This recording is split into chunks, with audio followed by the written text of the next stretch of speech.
Dear Microsoft Corporation, as a representative of the Gaming Lovers podcast, I would like to inform you of our interest in streaming our podcast content exclusively on Mixer, in exchange for a large amount of money. It seems to be the trend these days, and we just want to get on the bandwagon. Sincerely, Brendo and Jem. Brendo? Yes? Why are you speaking with a British accent? I'm penning a letter, and it is the way it is done.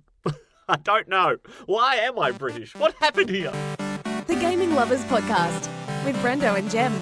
Well, count your lucky stars that germs and contagions do not transfer over an audio media. The Gaming Lovers, both a little bit under the weather at the moment, but we're still determined to give you quality. Quality can vary, but... There's a little asterisk next to that, I think. We're here to talk about video games. We're here to talk all sorts of things in our video gaming lives, week to week, day by day, year by year. The Gaming Lovers are here. It rhymed, didn't even mean it to. Sounded great, though. I'm Brendo. I'm Jem. And we are the Gaming Lovers. On today's episode of the Gaming Lovers podcast, we will be giving ourselves gamer psych evaluations, I guess. See what kind of bad habits we have picked up along the way, the kind of quirkiness that we have as individuals. And I'm sure you probably share a couple of these, so stick around to see just if you're as weird as we are when it comes to gaming habits. Now, before we get too far into this episode, darling, I have been tagged in a Facebook article. Oh, really? And thus, I must share it with you because it must be true.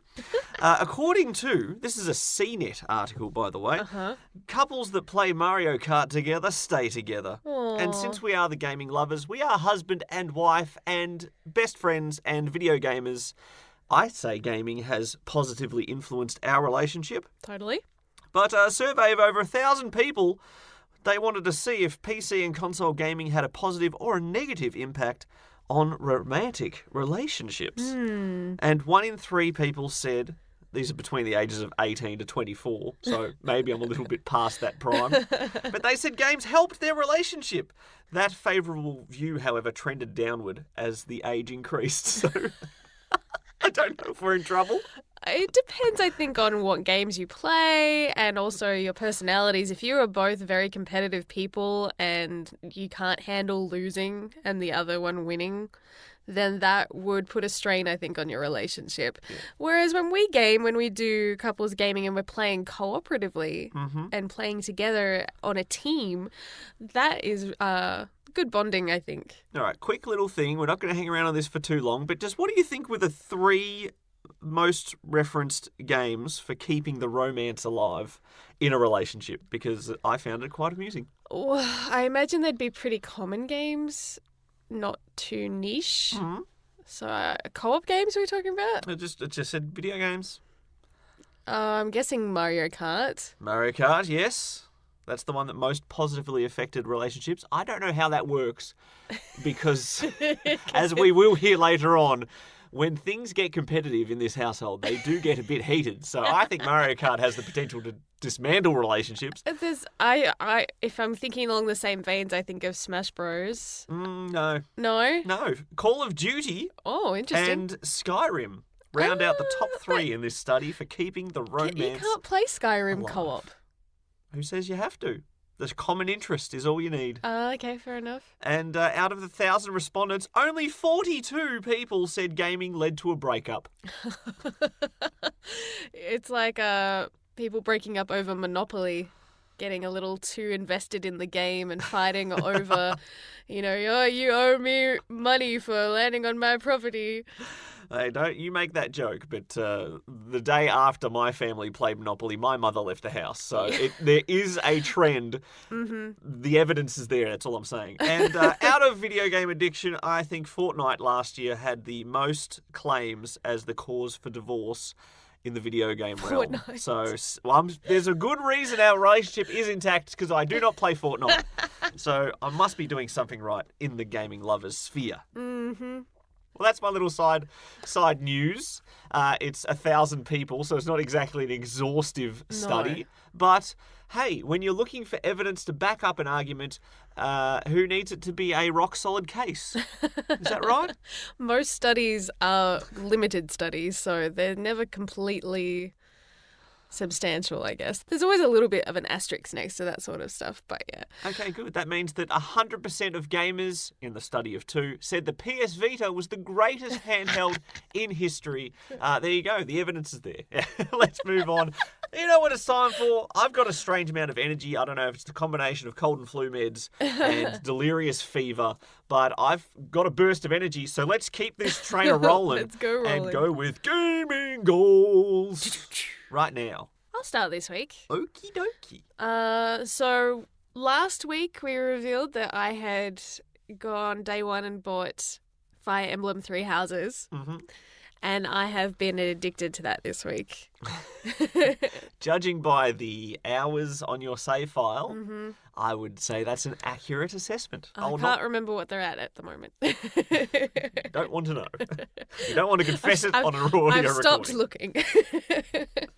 It is good. I still haven't hit what I think is going to be like kind of the turning point in the story. It's still very much school simulator of sorts. Mm-hmm. I've passed the point where the 3 houses have kind of had a friendly kind of mock fight, I guess, battle that they do to kind of win a prize. And The Goblet of Fire, right?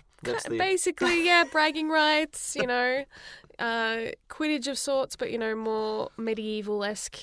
Oh, Quidditch with lances. Imagine the bloodshed. Oh, goodness. Sorry, distraction.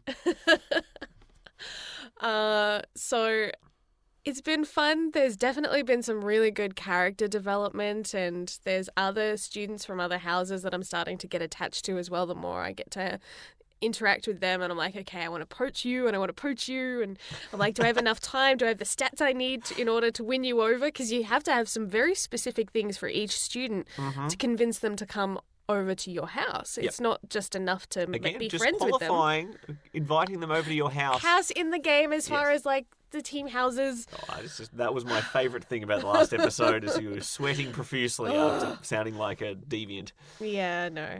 No one wants to sound like that. Well, the disclaimer's there now. Anytime you Yes. say you're inviting children to your house, we know exactly why. Okay. Anyways, back on track.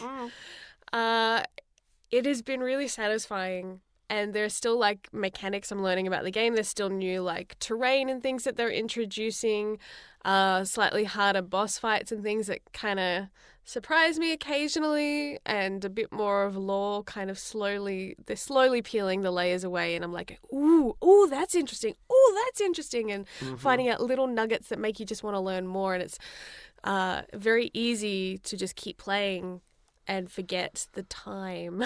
I have a question for you.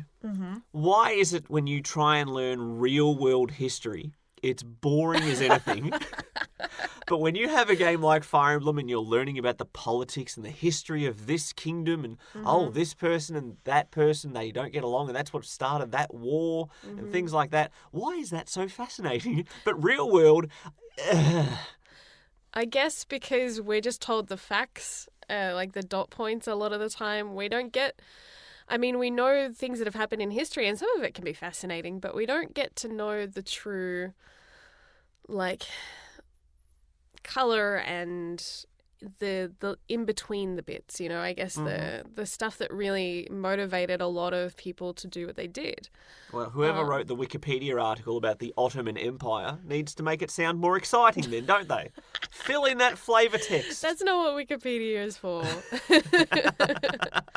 But, there are plenty of novels and things that are out there that take history and then try to embellish, or will take real-world stories and then try to novelize it, I guess, and make it a little more palatable for people to read and then feel like they understand and can put themselves in their shoes. Because sometimes it's hard for us to connect with any story, especially if there's a lot of cultural differences and, thousands of years difference. It's hard for us to relate to the environment and things like that as well.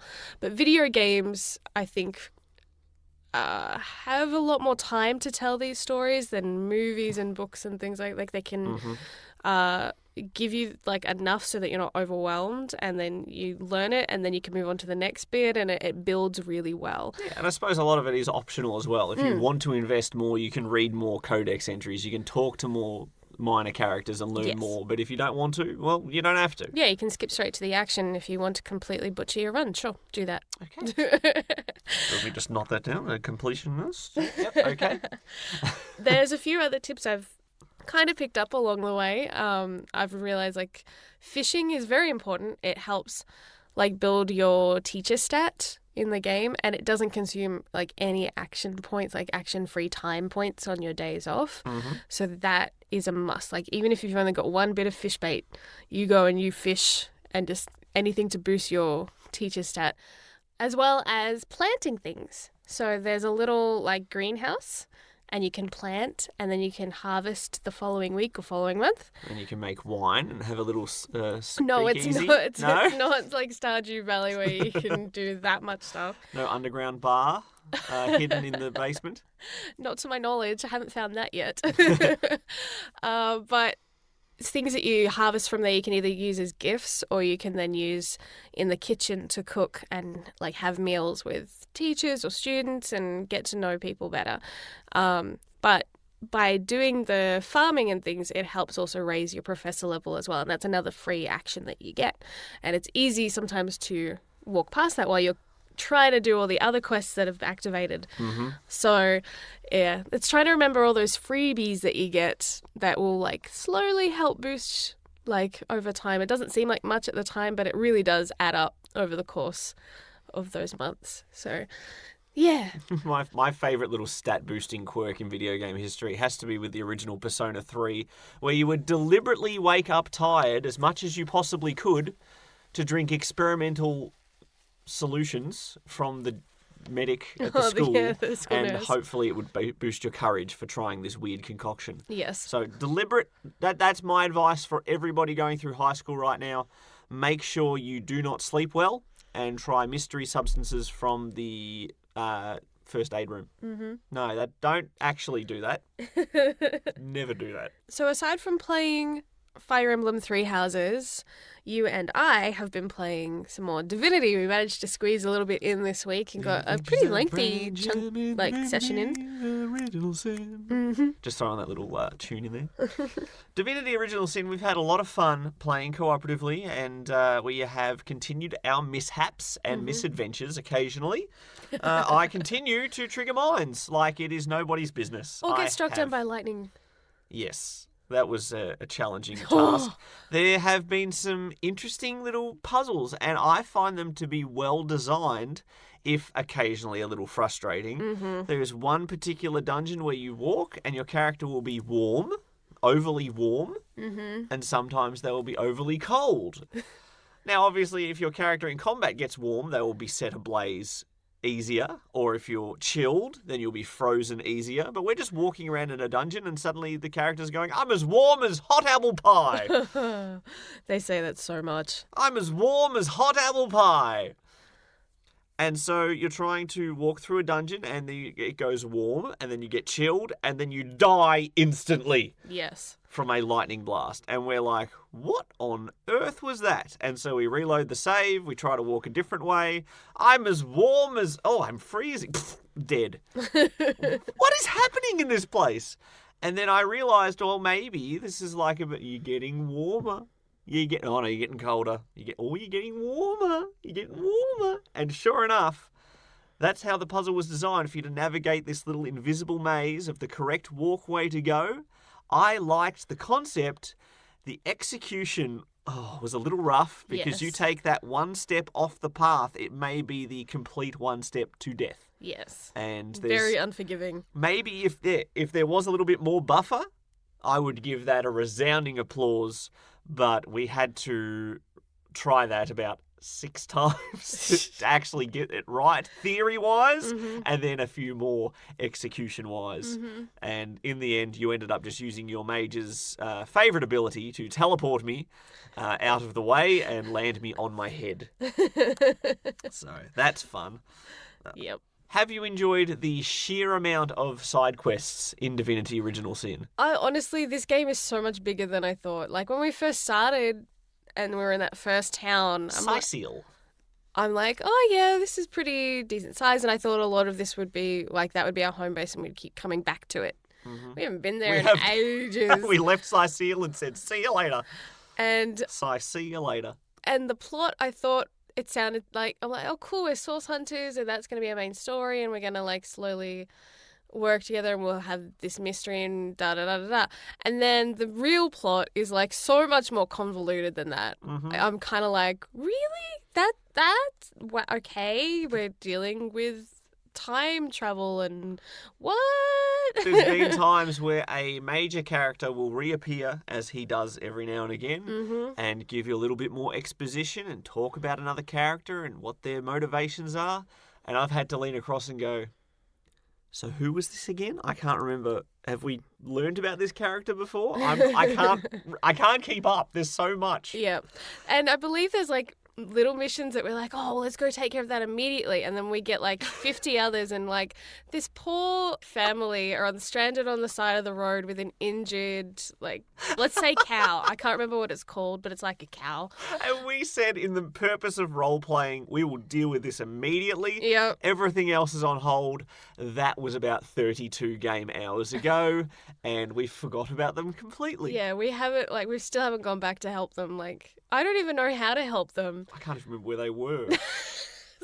All I know is I tried to use a healing spell on it, and it wounded the beast. So that was like, strange. No, you need a special medicine for this. And we're like, oh, we'll go get it immediately. Oh, look, a cult we can join.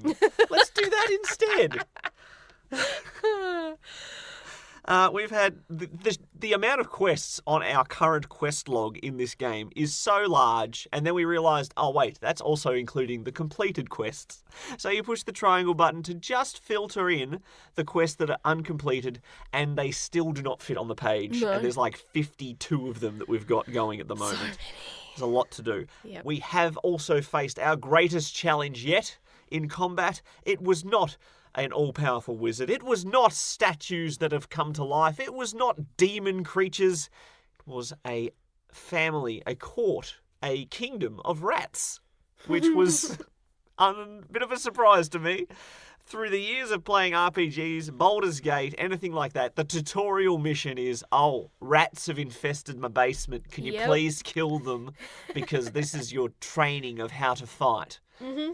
And we thought, okay, let's go exterminate these rats. Sure, we're a fair way into the game, but let's take care of this rat king. Mm-hmm. Not a problem. And then it was a big problem. That was a long fight. It was much more convoluted. These rats had magic and some pretty powerful bites on them. Like, sometimes our allies, like, one bite and the half of their health was gone, and we're like, what is up with this? So that unnerved us. We're like, okay, quickly, how do we freeze them? Can we do this? How do we kill these as quickly as possible? We scraped by that fight by the skin of our teeth. Yes. And it was quite a surprise that an army of rats almost took down these great heroes. Yes. And speaking of mishaps that we have had during this adventure, my personal favourite happened after we had navigated several traps, several poison clouds, fireballs, spikes, everything that's being thrown at us in the defences of this one little base. And it came time to heal, and Jem decided to drop a fireball on our heads. I thought I had it on the healing button, but I had it on the wrong skill. Wounding her, killing me, and turning one of our allies against us because she was feeling a bit betrayed after being set ablaze. So she immediately left. Just a little hint for you, a fireball is no way to heal a friend. Keep that in mind. But I'm enjoying Divinity Original Sin. Me too. And I believe it is increasing the bonds of our relationship. Just like the bulletproof study proved earlier, video games do help relationships, except if you play Fortnite. I do believe that, as far as I think that with the right game and making sure that, like with any other activity that you do with someone, that you're not too bossy, I guess, or like demanding of someone, that if you've got a little bit of flexibility as well and being willing to give and take, then you'll have more fun that way. If you want everything to go your way and can't be willing to compromise, then yeah, there's going to be, a bit more friction there. Yeah. So, yeah, I think for us anyway, video game bonding has been a big part of our relationship. Mm-hmm. So what else have you been playing this week? I've been playing a lot of Vampyr, a game that I had my suspicions about based off its review scores. The concept sounds cool. Everybody loves when you have a nice little twist on an existing formula. You are going to play as a vampire, but you're also playing as a doctor. So you have the little conflict within you, whether you heal people or kill them. And, well, I've tried to be a good doctor so far. We did say at Gaming Goals last week we would see how well I had resisted the temptation to feed on these innocent NPCs, which give a boatload of experience points. I have not killed anyone directly. Oh, there you go. Directly. Unless they were thugs that were getting you. That's not quite the same thing, right? Yes. Well, that's the thing. I'll get to that in a second. I have not actively taken the life of anybody with my vampire magic spells, right? But this playthrough is falling far short of the pacifist, perfect, good doctored run that I expected it to be. How so? Okay, you have NPCs in each sector of the city, a rather large city, and each sector has its own pillar of the community. And they are like the main person holding everyone's sanity together. The biggest force for good during this plague-stricken World War I era London. And so if anything happens to them, if you kill the pillar or if they leave, then the whole district's stability falls apart. Add into that, there is sickness, there is disease, there is bronchitis, which is hilarious because that's what I was diagnosed with this week. You can have headaches, migraines, fatigue, all these other ailments that you can help people and you can brew cures for in your little doctor lab and give that to them, whether they want it or not. The benefit of your little mesmerising vampire powers, you can force people to take medicine, and that just sounds like a recipe for disaster. But thankfully, I only do it for the greater good. Now, the problem is, once that pillar goes missing, you can't have maximum goodness in that region of the city, and as I said, the stability's compromised. Other NPCs have started to go missing. One guy was trapped behind a gate, and there was 3 Skulls, which are like the rabid vampire creatures. I was far too underleveled because I hadn't been feeding on the other NPCs. So I tried, and I tried, and I tried, and I tried to get that guy out of his little gate. Couldn't do it. And once you rest, which is how you spend your XP to get new skills, increase your health, unlock ultimate abilities, time actually progresses to the next night because you're a vampire. The day is no good for you. Ouchies. And when it progresses the next night, disease spreads around. So if one guy had a cold, then people in his social circle will pretty much all get colds. Anybody who has an existing condition will usually get worse. And the guy who I couldn't save behind the gate died. So he was my first blemish. Arthur Woodbeard or something is now dead, and I never even got to meet him properly. The pillar of 2 separate sections. One, I may have chosen a dialogue option that I immediately regretted, but through the wonders of autosaving, my choice was locked in. I had to convince her to stop doing something. I could either kill her, let her keep doing the thing that I was trying to stop her from doing, or use my vampire powers to convince her to stop in no uncertain terms. I chose the third option and immediately regret it. It may have fractured their brain and poof, they're gone. Bye-bye. Not the way I wanted that main plot line to end. That whole district has now fallen into despair and other NPCs are leaving the city. This has just gone very badly for a perfect, perfectionist, pacifist run that I wanted to have. It's nice that it gives you the option to at least try to do a pacifist run, though. Now, Not many games do that these days. Yeah, I like to play as a good person, and I have to say it probably because you are playing as a doctor who wants to save lives. It's what doctors should do because of their hippopotamus oath, or whatever it's called. Hippocratic. Oh, honey. I'm being silly. I'm actually not that dumb. So when you're playing as a doctor, I want to heal people and not just to make them more delicious to kill for XP. I actually am trying to get to know people and solve their problems.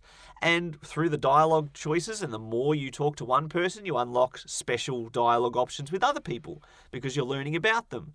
And sometimes you'll get the wrong choice and it will lock off some of those dialogue options completely. So they will have secrets that you will never know what they are. And people I thought were scoundrels, you get to know, are actually trying to do a good thing for the community. Some people you thought were doing good things for the community actually have hidden agendas. Some people look like they're friends with someone, but they actually have a bit of a history as far as their late wife goes. All these sort of conflicting groups, and I love learning about that. The dialogue parts of these games I have loved. Yeah. The mystery, the uncovering of the greater mystery in the game, and the individual mysteries of the characters, I think has been a lot of fun. And being a doctor who is also a vampire, there is a very well put together scene. I'll keep the spoiler details very minimal, but as a doctor, you get called in to help a critical emergency surgery, which doesn't go very smoothly, and there's blood everywhere. And you see poor Dr. Jonathan Reed fighting, and you can hear the heartbeat of the victim getting stronger in his ears, and the screen starts going red, and he starts to lose it a little bit in front of all of his peers. Uh-oh. And the tension that ratchets up during that, I'm like, oh my gosh, is he going to snap? This is going to be fantastic. And that whole scene was just magnificent. I loved it so much. It's not all roses, however. This game does have less than great review scores. I think it is slightly undervalued with its average review score, but the combat is still not enjoyable to the degree it should be. It's definitely the weakest point. And the main issues I have, the map is actually quite enormous. There's no way to fast travel. And if you want to finish off a quest at the other district of the city, you've got to fight through all these groups of thugs to get to there. You've got to go from one side of the map to the other. And if you run fast enough, which is the way you can get there the quickest without fast travel, you can actually beat the loading screens to loading the whole city. So you're running across a bridge and suddenly, we've got to wait for a loading screen. Or, okay, I've got to get past these 3 guard of pre-win soldiers or whatever, and you start fighting them and you've killed one and you're about to hit the second one and the game stops to load the city because you took that one step too far towards the bit that isn't loaded, and so it does definitely break the immersion. And the distances you have to travel, it becomes a bit arduous sometimes. That's not the best. And my biggest complaint about it, if they had have just nailed this, it would have made the game so much more challenging morally.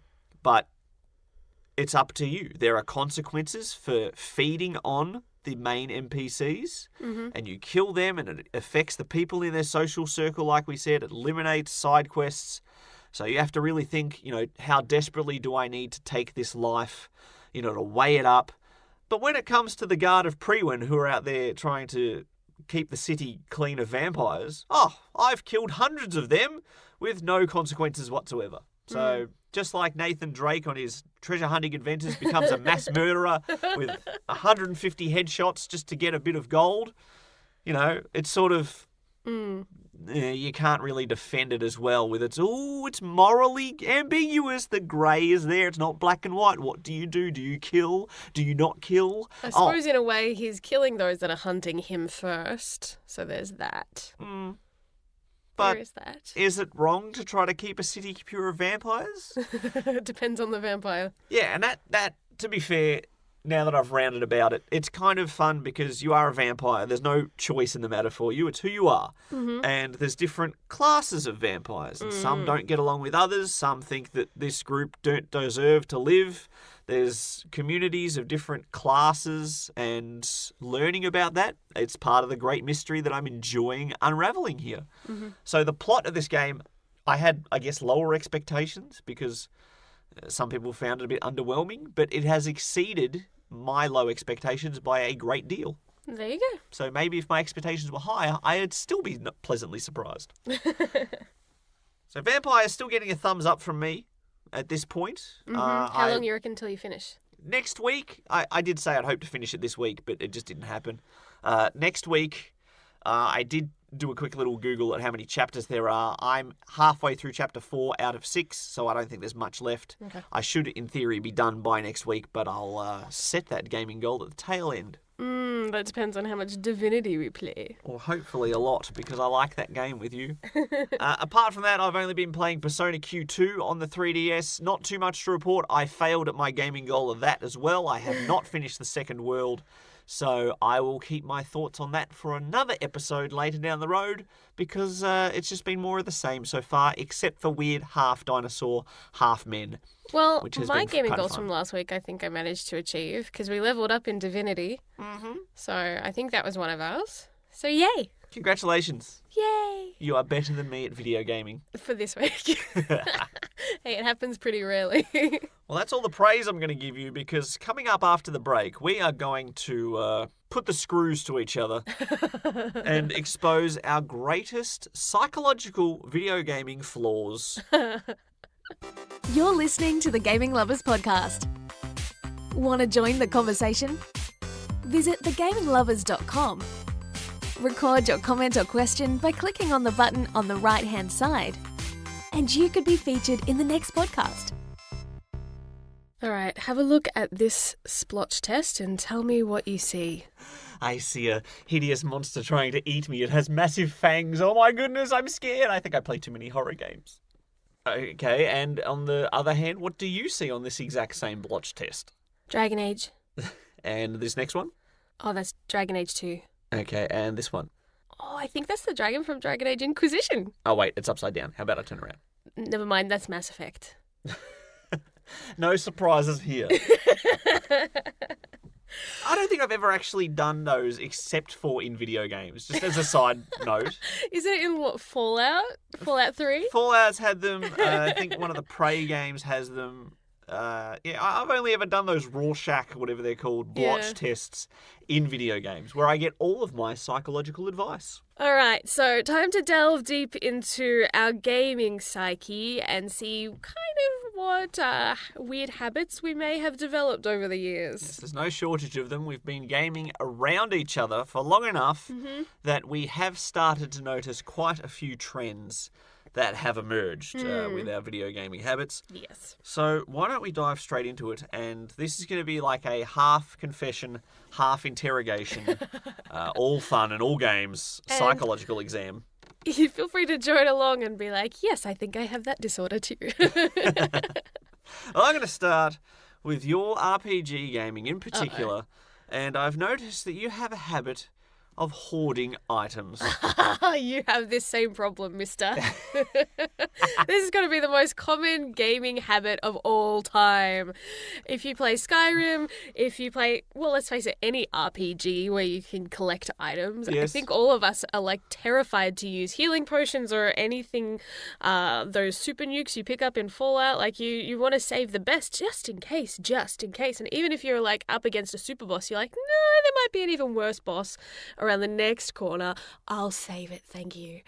And then you don't use it. I'm notorious for doing that in horror games. I will not use my best weaponry and then finish the game with 12 magnum shots that have just been sitting in my belt for the entire game, and I've opted to use the handgun instead. Why? Why not use the good stuff? Because you're handicapping yourself. Okay. And you want to make the game more difficult. Just like that extra challenge. Yes. We have found out in games recently like Divinity Original Sin where none of our characters have crafting stats, but I'm taking every mortar and pestle. I'm taking every mushroom. Every bit of ore. I might need this hair. I don't know what the hair's for, but I'll take it. Or intestines. How gross is that? I take things that nobody has the skills to use and carry them around and then complain because I'm overburdened You with all the suddenly things. can't move fast. And what is fun about Divinity as well, just a little side thing, is that you can send anything in your inventory to anyone else in your team instantly, and you don't even have to be next to them. Yep. Which means I keep on hoarding cheese, and every now and again I will send one to your inventory and see how long it takes for you to notice, where's this cheese coming from? I haven't noticed it once, so clearly your evil plan has worked, and I'm oblivious. The only game I can think of where I've managed to beat my hoarding habits, like I still pick up everything, but I sell it ruthlessly, is when I replay Dragon Age, like the whole series. I know exactly which items I want, and as soon as other ones have become redundant, they're gone. Because I want the coin. Give me the gold. So it's one of the few games where I actually have like a ton of room in my inventory because I get rid of stuff really quickly. Games like the survival mode of Fallout New Vegas and things like that, which require ammo to cost weight and things like that. People love to actually roleplay a living light method of playing those sort of games where you only take what you need to survive. No extra junk to sell. No, nothing to sell. You have your food, your water for the day, and your weapon, and that is it. Not carrying 8 weapons, because that's not realistic at all. Maybe we should start trying to slim down our sticky fingers. Kleptomania. Stealing paintings of pigs. That goes against everything I've ever learned in gaming. Well, we're learning all about this. You just cannot pass up a shiny looking item in a video game. No. But especially because a lot of them are linked with fetch quests and stuff too. You never know when a certain item is going to really help start another side quest or be, returned to someone. And sometimes that goes into a special inventory area that doesn't affect your main thing, so it doesn't actually add weight. But sometimes it does, and you don't necessarily know. And then you can accidentally sell it. Whoops. Selling key items. Yes. If you are a game designer and you allow us to sell key items, you deserve to be whipped.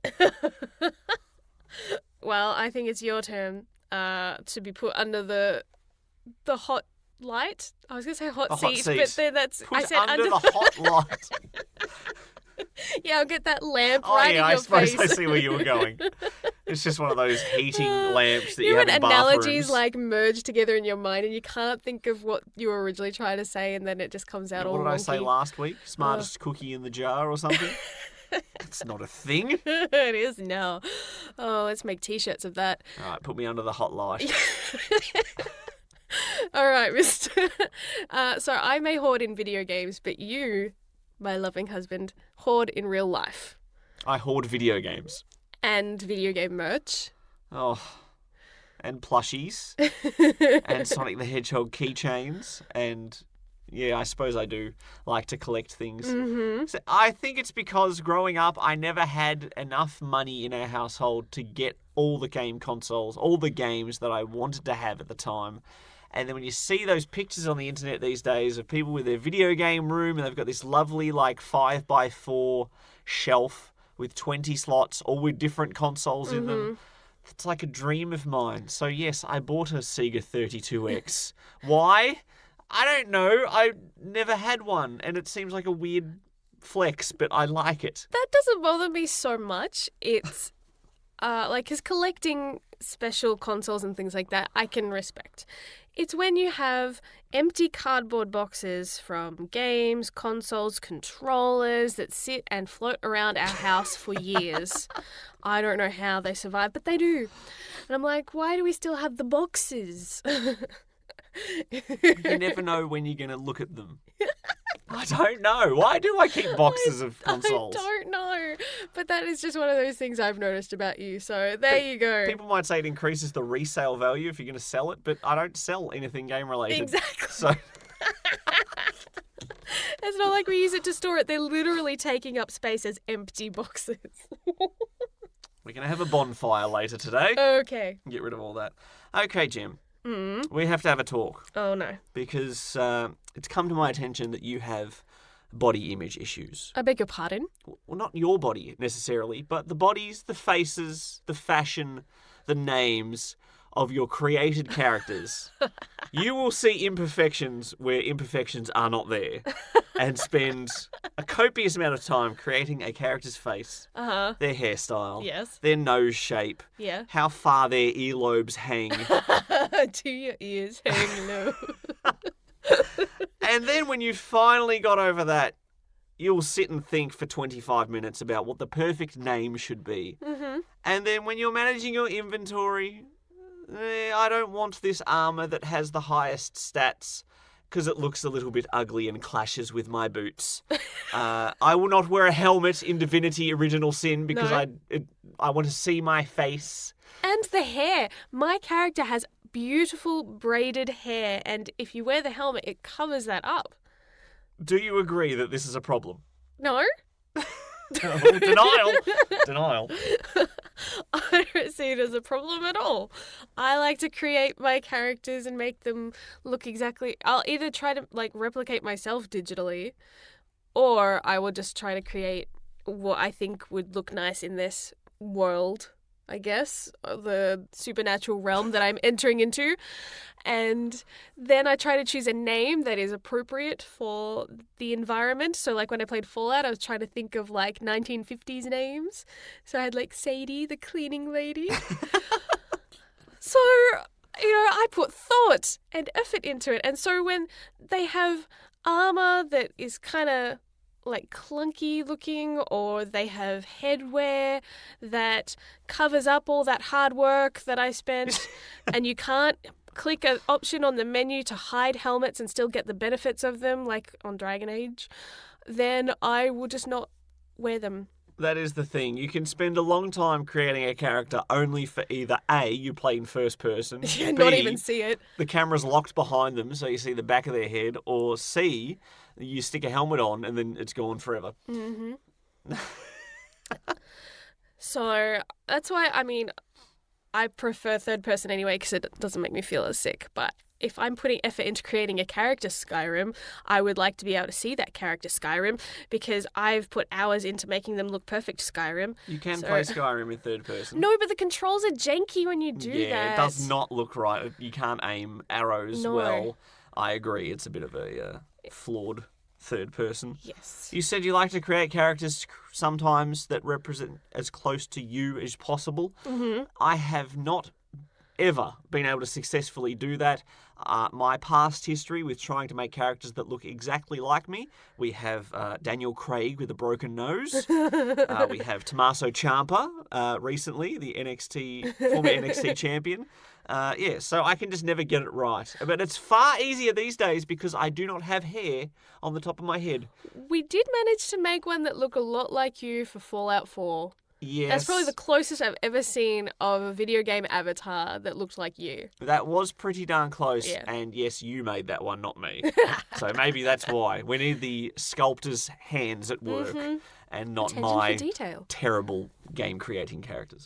But as far as names go as well, you do spend a lot of time getting that perfect, appropriate name. I don't want them getting bullied by the NPCs. I play Dragon Age and I go, okay, I'm a dwarf. He looks old and cranky. His name is Grim. No, that's too simple. Grum. Okay, Grum. That's it. Grum the Angry Dwarf. Or I played the Harry Potter game and made a character called Bogus Magicus. I don't care about a character's name. I just want to play the game. I really do care. It helps with my immersion, and sometimes if I'm in a silly mood, like in Dragon Age when I replay it, especially Dragon Age 2, everyone greets you as Sarah Hawk, like it's like a title. Sarah. Sarah. Hello, Sarah. Greetings, Sarah. Fine day, Sarah. And so I named one of my hawks Sarah. So that way everyone was calling me by my first name. I found it really funny. And so sometimes I'll do stuff like that, but a lot of the time I will try to think, like with any of my Commander Shepherds, I'm like, okay, I feel like it needs to be a strong name that suits, this person that's saving the galaxy. And Wilma. Wilma Shepherd. Just need Fred to come out screaming the name. Oh, dear. And, with anything that's like a fantasy kind of realm, then I'm looking up more Lord of the Rings-ish type names, more ethereal-esque feeling, floaty. And what about post-apocalyptic sort of things? Then you can name them weird stuff. Hacksaw. Like... like in Horizon Zero Dawn, everyone had kind of quirky names and things like that, and that adds to that world building. And so I want to contribute. I want to have something that feels like it clashes with that world. So sometimes if I use my own name, it stands out a little too much. Well, with Japanese games, and all your friends have Japanese names, and then you put an English or a Western name in, and it kind of looks a little weird. You've got Mayuri, Sayaka, and Franklin. Occasionally there'll be a character that, has a Western-ish name in those games, but the more I've played them, the more I realize, oh, that really sticks out. And so I will try to customize according to the genre that I'm playing. So I don't see that as anything wrong. I know it takes up a lot of time, but that's my time. I'm allowed to spend it how I want to. Thank you very much. Okay, I just want you to not complain when you get hit in Divinity because you're a squishy mage and you refuse to wear armor, like proper helmet and good robe, because you just want to look pretty. No, okay? my robes are fine. I will change the robes for their benefits because they have a lot more benefits. Frankly, helmets only do a little bit of a bonus or a little bit of poison resistance or something like that. It's not like a huge buffer compared to everything else that you apply. Warm as hot apple pie. So I don't think it's the end of the world, honestly. Let's turn the tables again. Get that hot light down. Yeah, please turn the hot light down. It is starting to get a bit warm in here. I know that you suffer from hydrophobia. Hydrophobia, you say? Yes, in video games. Now, I know you're fine with water in real life. Yeah. Oh, maybe. I don't particularly like going to the beach because I hate when things touch my legs, like seaweed or jellyfish. As always, my brain thinks it's jellyfish whether it's seaweed or not. But it always freaks me out with that, so I don't like that. Not exactly the best swimmer, so I usually stay near the walls. If it was acceptable for a 34-year-old man to wear floaties at the pool, I probably would. But that's not what we're talking about. We're talking about in the video game world. Look, I'm not a sort of person who complains about the water temple in The Legend of Zelda Ocarina of Time. Not to the degree that most people do. I've never had that much of an issue with the water temple. It's just a complex temple. When it comes to underwater mechanics in video games, though, you do get the heebie-jeebies. Whether it be the limited oxygen, it's probably because I've played Sonic the Hedgehog all my life, and you can fly through everything without a care in the world. If you have one ring, you're basically invincible, except if you fall in water and you cannot get that oxygen bubble, and that music starts playing. That is terror-inducing. Underwater sections in games, I'm not the biggest fan of because the controller's usually a bit weirder because you've now got 3 dimensions to move in instead of 2, etc., etc. Games like Subnautica, my good buddy the Falcon said he was terrified, but he wanted to play because it's completely underwater and you keep exploring further and further down and upgrading your little submersible and going further and further down and you never know what you're going to find. So he had a great time with that, though. My greatest fear as far as water goes in video games is anything knee to waist height. Do you know why that is? I hate it in any game. I have a feeling this is linked with, Resident Evil? You would not be wrong. Resident Evil, Silent Hill, Outlast, pretty much any horror game that I've played. The most tense I feel is if I am in water that is murky and can hide creatures. And I could be about to step on them and not know about it. Resident Evil 2 Remake does this very effectively in the sewers because you do have the almost shoulder height water that you're wading through at points, and there are nasties in the water and you don't know how many nasties or what size nasties. Yeah, pretty much any time there is water that's only halfway up me, that's when I'm like, oh, do I have to go in there? I don't want to. I'll like throw a grenade in the water or start shooting at random spots, hoping to trigger an enemy out of its hiding place early. And then you go into a place like Outlast, and you've got an entire sewer section with a big guy stomping around, and you're just afraid something's going to jack in the box out of the water at you. I'm getting tense just talking about this. You're supposed to be helping me with my psychological issues, not hindering them. If it makes you feel better, like, I get nervous around bodies of water like that in real life. Just in case a zombie man jumps out? More like when I was in America and we were in Florida and there were just gators everywhere. And I found it really funny when we were at NASA, the Kennedy Space Center, where they actually launch all the rockets from. They have curved fences. And we're like, curved fences? And apparently that helps keep gators out because they can climb chain link fences. A normal fences. chain link fence is not enough to keep a alligator out. No, they can climb it and flip themselves over, which is terrifying. Probably not with grace. No, I mean, it'd be more funny to watch, but then I would be running for my life after that. Flip might not be the right word. It might be flop over the gate, over the fence. Flip and flop. And yeah, so they have them curved so that when it gets to the curve, then gravity just makes them fall down. So yeah, and we saw several gators in our time recently in America, and it's just always unnerving. They're so still, but you know that they can be super fast both in land and water, and that they're very deadly. So I do get a bit of heebie-jeebies being near any body of water in Florida. So you're saying that hydrophobia is a completely rational thing to have? In real life. If you want to stay alive, which we do. All right, darling. It was once told to me that anything worth doing is worth doing badly, but that's not good enough for my wife.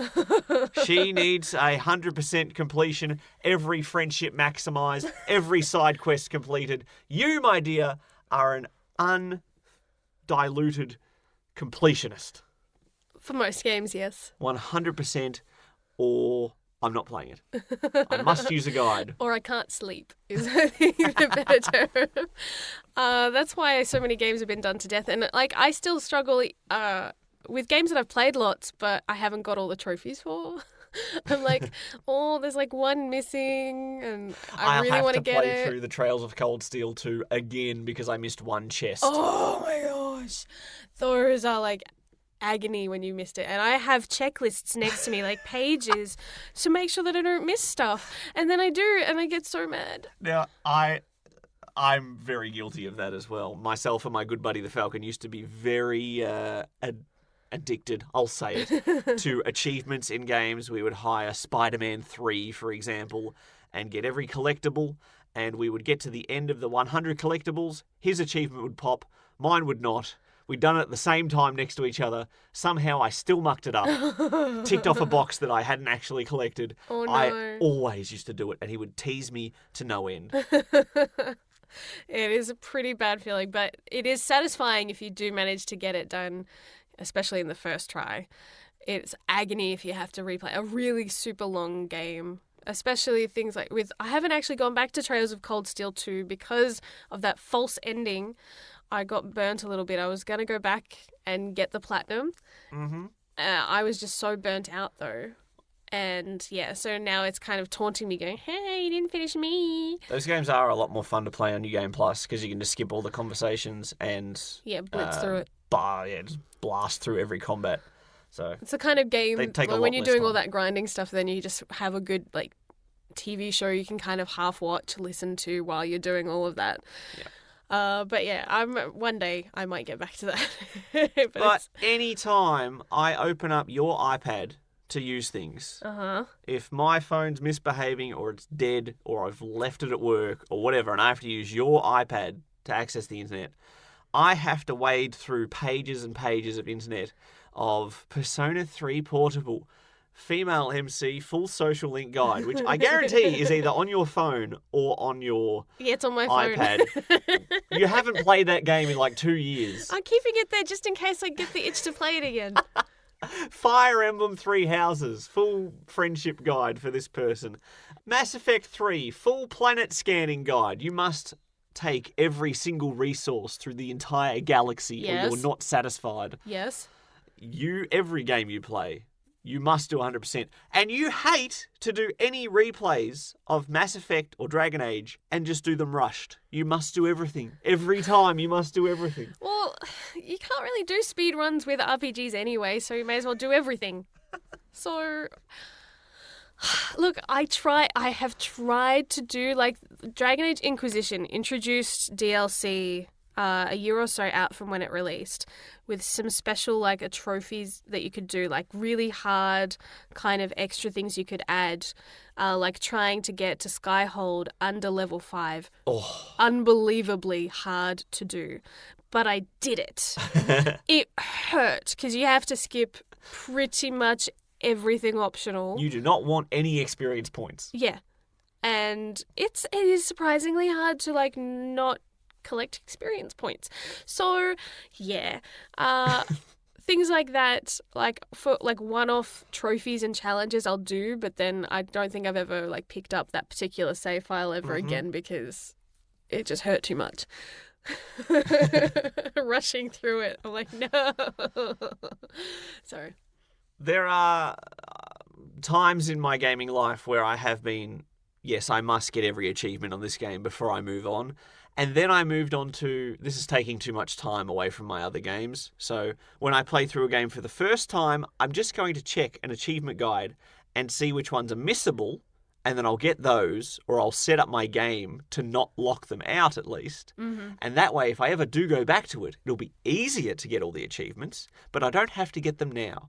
And now I'm at the point in my gaming where I'm like, I'm only going to play through this once. The city's falling apart in Vampyr. I don't care. Let it burn for all I care. I'm finishing this game, probably not playing it again. Let's just do whatever happens and see what happens. Mm-hmm. Well, see, with certain types of games, ones that are very, like, story-driven and less exploration, like Detroit Become Human. Mm-hmm. I was very much more, okay, I'll discover what I discover. If I miss things, I miss things. Like, you have trained me when it comes to David Cage games. You have to live with the consequences and move forward. Go with your gut. Yes. And if you muck up, it's then on you you. muck up. Yeah, no exactly. Reloading. Exactly. And that's what I did. So it's not every game that I'm a completionist, but a lot of games that I play. Hang on. Don't try and defend yourself. What? Did you not get the Platinum Trophy in Detroit Become Human? Yes, you did. I rest my case, Your Honour. Why do I have to feel bad for getting a platinum? You don't have to feel bad.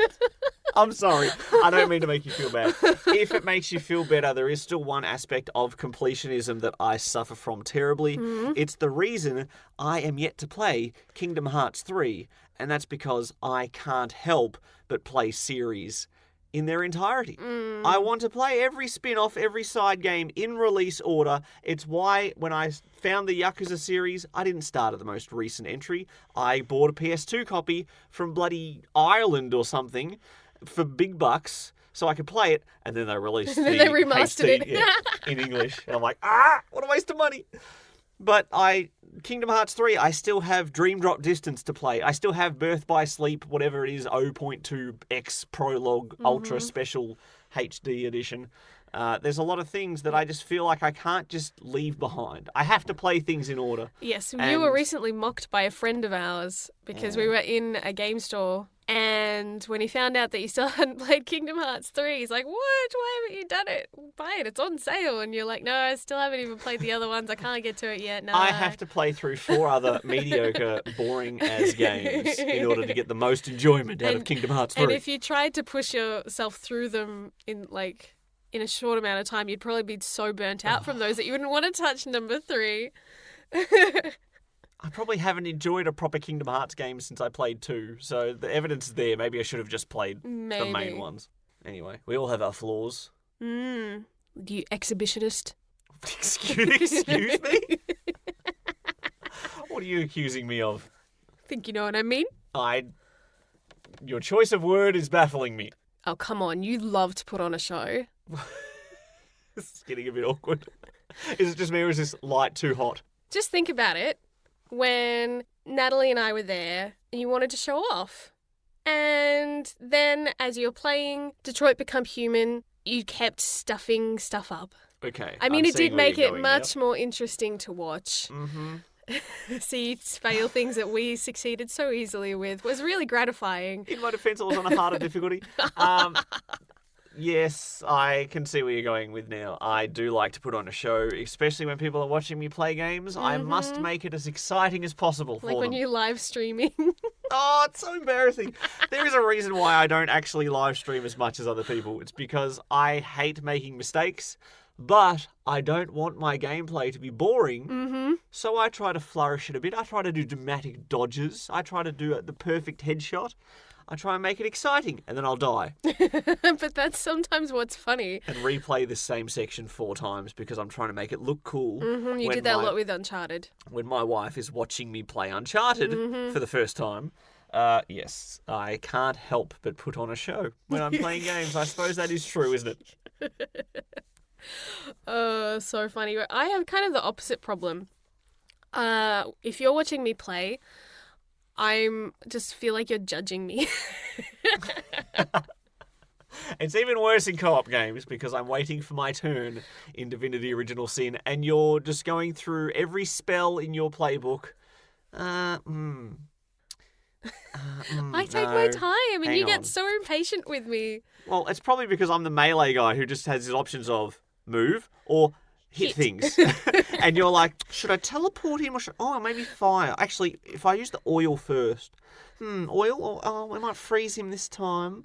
And then if I freeze him and then I still got enough, what can I combine with the freeze? Let's go back to the first page. And I'm just like, I'll just get on Twitter. I'll just do something else while I'm waiting for my turn. So you do like to just keep playing the way you normally play. I play slow and methodically with if games will let me, and that's why I've enjoyed Three Houses. So I get nervous though when you start watching me play Three Houses and there's a big battle and it's all very strategic and I'm like, he's going to be critiquing my strategy. He's going to think that no, I wouldn't have moved that player there. Oh, you're in trouble now. I don't want to be oppressive with my advice. But sometimes you just make stupid strategic choices. I'm sorry.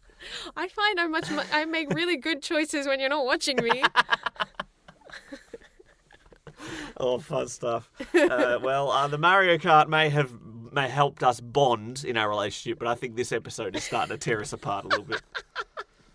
Oh, dear. Because, look, Mario Kart, they say, is helpful in the relationship, right? Mm-hmm. They haven't seen the trauma I was afflicted with when I got eliminated from a Mario Kart Double Dash tournament at Village Cinemas in my late teens because of unfair red shell usage. I mean, I was leading the race the whole way and I absolutely just have been scarred ever since when it comes to Mario Kart. The thing is, when I play competitively with you, you can be a little bit of a sore loser. And it makes me feel bad for winning. But that's not the whole story because if you win, you can be a little bit of a sore winner. Rubbish. And make me feel bad for losing. Rubbish, she says. It's not my fault if you suck. It is true. Yeah. It's hard to enjoy competitive multiplayer gaming with my wife.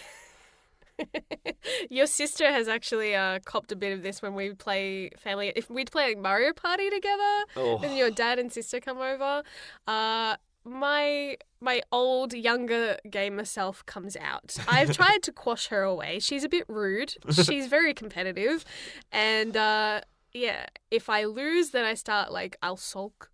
Mm-hmm. And if I win, I'm very snarky. You become insufferable. I do. And so that's probably why I've avoided a lot of online multiplayer too, because it attracts a lot of like-minded people. I can dish it out, but I can't take it. I have been typecast, I think, as the villain in all competitive gaming, which may also dampen my enjoyment of it. Mm-hmm. I much prefer single-player games or co-op games when we have a group, because don't trust Brendo. He will not break the rules, but he will bend them and exploit them. Depends on the group. If it's with our age group, like if we're playing with Steve and Mel and Nat, then yes. But if we are playing with some of our other, like, younger friends, then I'm the one that they don't trust. I've learned that, like, the last couple of years, as soon as I smile, they think I'm up to something. And I'm like, so now sometimes I like to smile even if I'm not up to something, and it just likes to freak them out. So... Good stuff. You can never win. When Mario Party is at its balancing point of who's going to win, and you have the money and the ability to steal a star and ruin everyone's fun over the past couple of hours. Why wouldn't you? Exactly. I'm just trying to win the game like you are, but when I do it, Brendo's the bad guy. Well, of course. It's like playing Survivor. You know when they do those tribal councils and it gets to like the end game of Survivor, and one person can either... like vote, like they're the last vote, yep. And whoever they send to the tribe could basically cost, like, make them win or lose that $1 million yep. or whatever the prize money is these days. And what was it? It was like the very first Survivor. Was it with Colby? Was that his name? I don't remember. And he was like the really good athlete, and he won like pretty much every single challenge, and so he always had immunity. And then the last three was like this really annoying girl that was about the same age as him, and then this lovely older lady who everybody liked. And if you voted her out, then he was going to lose. But if you voted the annoying woman out, then he was going to win. Yeah, he was screwed either way. Yeah, pretty much. I don't think that was the first season, but it was one of the early ones. One of the memorable ones, anyway. So that's one of those things that's always stuck with me as far as strategy. Sometimes you're just trying to win, and nobody likes you winning. Exactly. So they work against you, and you're like, well, I'm getting very heated in this. Are you okay? We're trying to keep a healthy relationship here after we're all this purging it all out. This feels like a therapy session, almost. Yeah, or a confession booth. Confession voice booth. Yes. All right. Let's flip the table again. Flip the table. Flip the table. Bring down that hot lamp. My skin is sizzling. And let's have a look at your abusive relationships.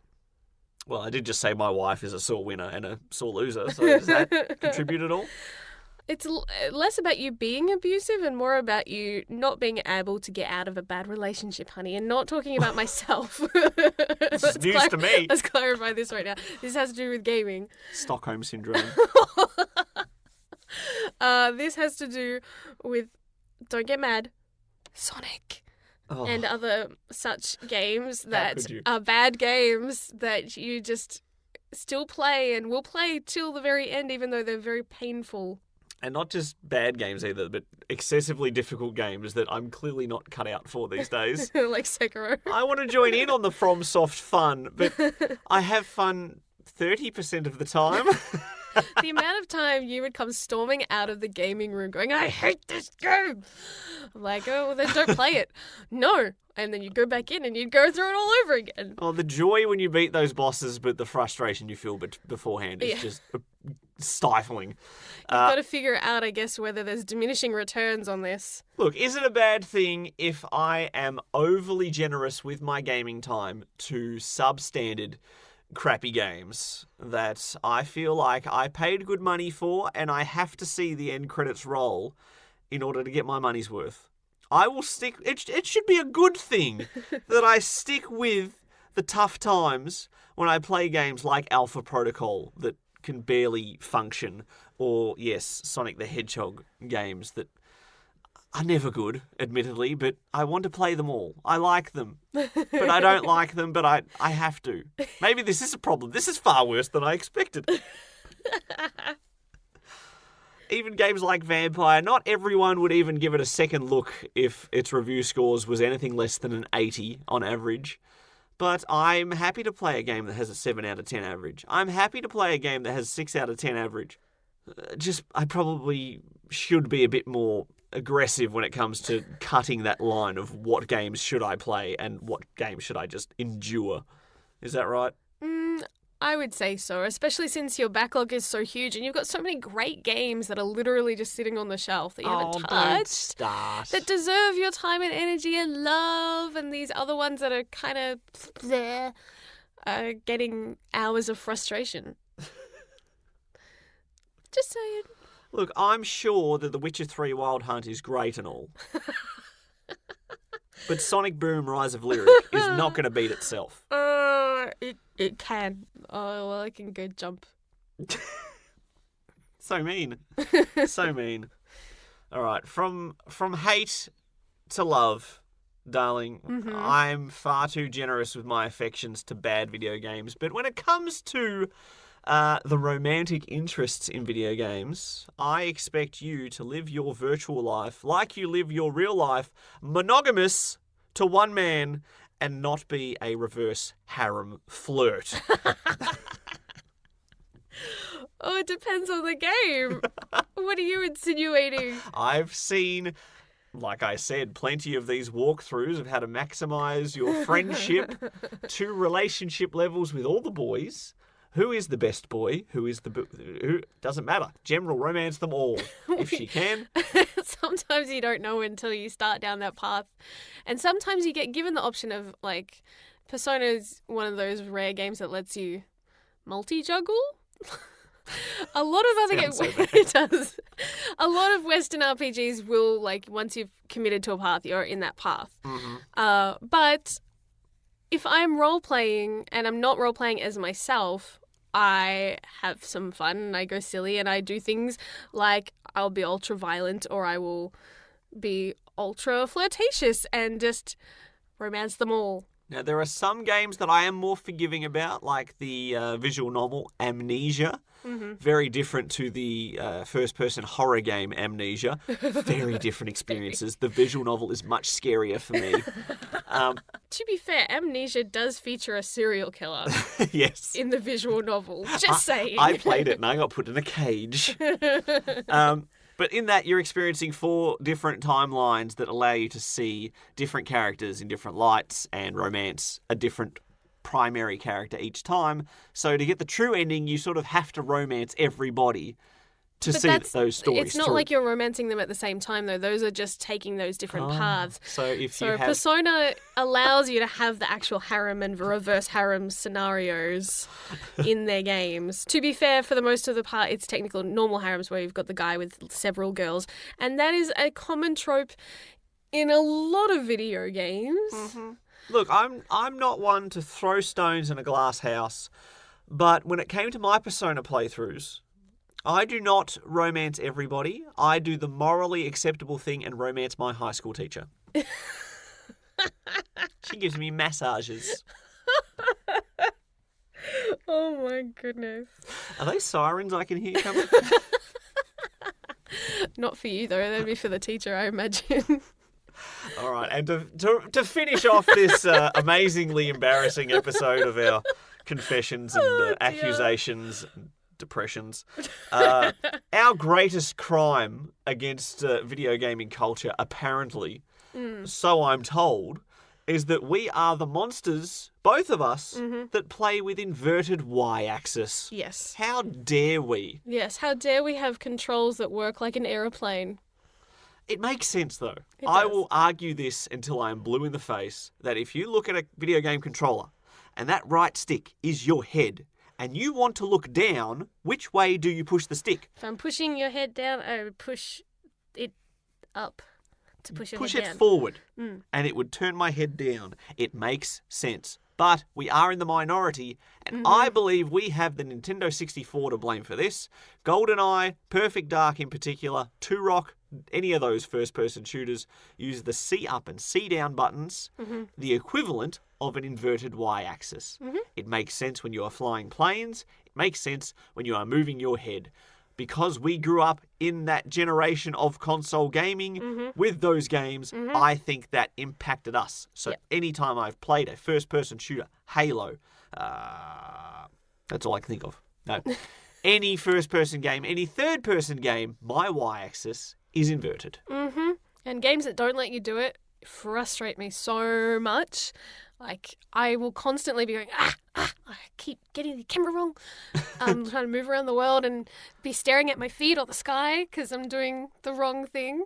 Silent Hill has had its bad steps in video gaming history. Silent Hill Homecoming has one of the worst offences in history. There's a reason I haven't replayed it much. It's because you cannot invert the y-axis. and I find it incredibly difficult to play. However, it's backwards compatible on Xbox One, and Xbox One has a whole arrangement of accessibility options, one of which is you can reverse the inputs of the right stick, which means whether it's Y-axis or not, you can have Y-axis. How good is that? That's clever. I think that's how it works. All I know is it will be possible one day when myself and my good buddy the Falcon finally get together again after months apart to continue our Silent Hill adventures, which stopped abruptly. So yes, I want to know, do you invert your Y-axis if you play video games on consoles? And is it because you started gaming early enough to have that influenced by the Nintendo 64's C up and C down buttons?